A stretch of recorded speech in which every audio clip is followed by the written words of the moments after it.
চাচা দাঁড়ান, আপনি কবর আগে খুঁড়বেন না। কেন বাবা?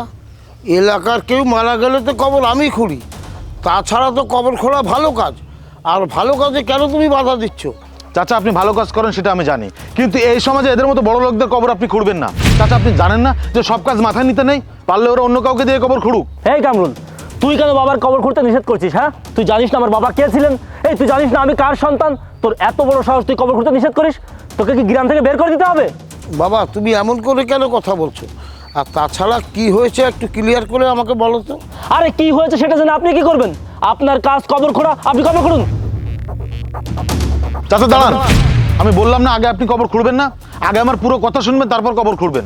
খবরদার কামরুল, তুই যদি এখানে দাঁড়িয়ে আর একটি কথা বলিস না, তাহলে তোকে কিন্তু ঘাড় ধাক্কা দিয়ে গ্রাম থেকে বের করে দেবো।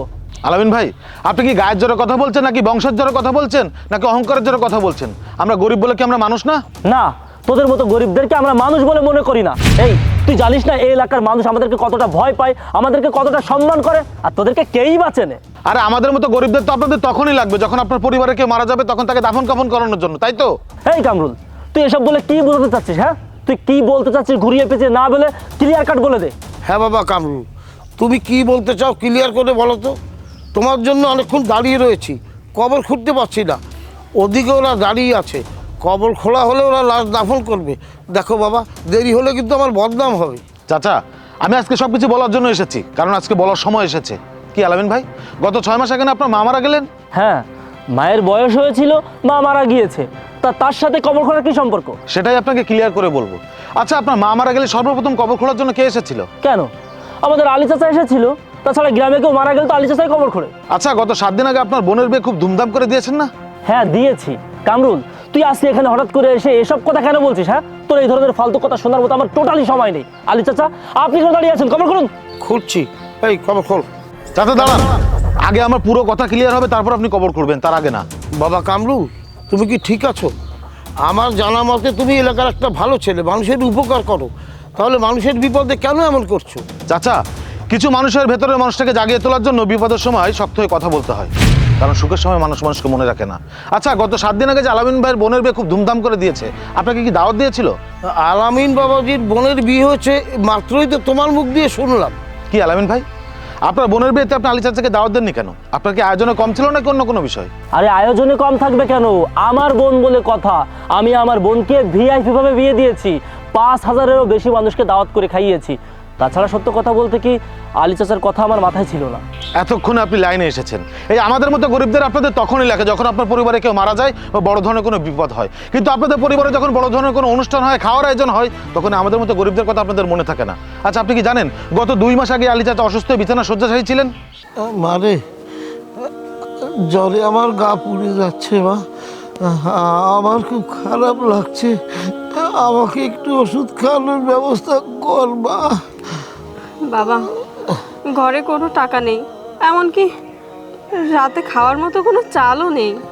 মারে, আশেপাশে দেখতো চেয়ে কোথাও 100-2 টাকা পাস কিনা, আমি সুস্থ হয়ে কাজ করে দেনা পরিশোধ করে দেবো মা, তবু আমাকে একটু ঔষধ এনে দে। কি ব্যাপার চাচা, কি হয়েছে? আপনি অবলায় শুয়ে আছেন কেন?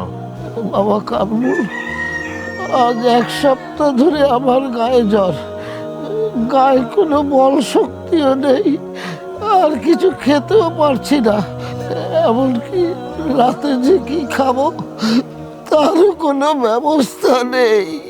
চাচা তাহলে আপনি আলামিন ভাইয়ের বাড়ি থেকে সাহায্য কেন চাইলেন না? আলামিন ভাই এই গ্রামের সব থেকে বড় লোক মানুষ। তাছাড়া কিছুদিন আগে আলামিন ভাইয়ের মা মারা গেলে তো আপনি কবর করে দিলেন। চাচা আমার মনে হয় কি আপনি আলামিন ভাইয়ের বাড়ি গেলে ওখান থেকে খালি হাতে ফিরবেন না। ভাইজান, আমি আলামিন ভাইয়ের বাড়িতে গিয়েছিলাম, সাহায্য তো দূরে থাক, আমাকে গরিব ছোট লোক আরও যা নয় তাই বলে অপমান করে বাড়ি থেকে বের করে দিয়েছে। থাক বোন, তুমি আর কান্না করো না, আমি চাচার জন্য ওষুধ আর খাবার নিয়ে আসছি। কই সেদিন তো আপনি আলী চাচার কোনো খোঁজ খবর রাখেননি। আপনাকে একটা কথা বলি, আপনি কি কোনোদিন দেখেছেন কোনো ধনী বা কোটিপতি ব্যক্তিকে কবর খোঁড়ার কাজ করতে? দেখেননি, আর কোনোদিন দেখবেনও না, কারণ কোনো ধনী বা কোটিপতি ব্যক্তি এই ধরনের কাজ করে না। এসব কাজ কারা করে জানেন? এই আলী চাচার মতো কিছু হতদরিদ্র মানুষ আছে, যারা মসজিদের মাইকে একটা বা শোনা মাত্র বিনা সাথে সকল কাজকর্ম ফেলে এসব কাজ করতে চলে আসে। যখন আপনাদের পরিবারে বড় ধরনের কোনো অনুষ্ঠান হয় তখন দাওয়াত পায় কারা? এলাকার গণ্যমান্য ব্যক্তিরা। আবার যখন আপনাদের পরিবারে কেউ মারা যায় তখন যারা কবর খুঁড়তে আসে, যারা গোসল করাতে আসে, যারা দাফন করাতে আসে, তাদেরকে দাওয়াত দেওয়া তো দূরে থাক, তাদের কথা একটা বার মনেও করেন না আপনারা।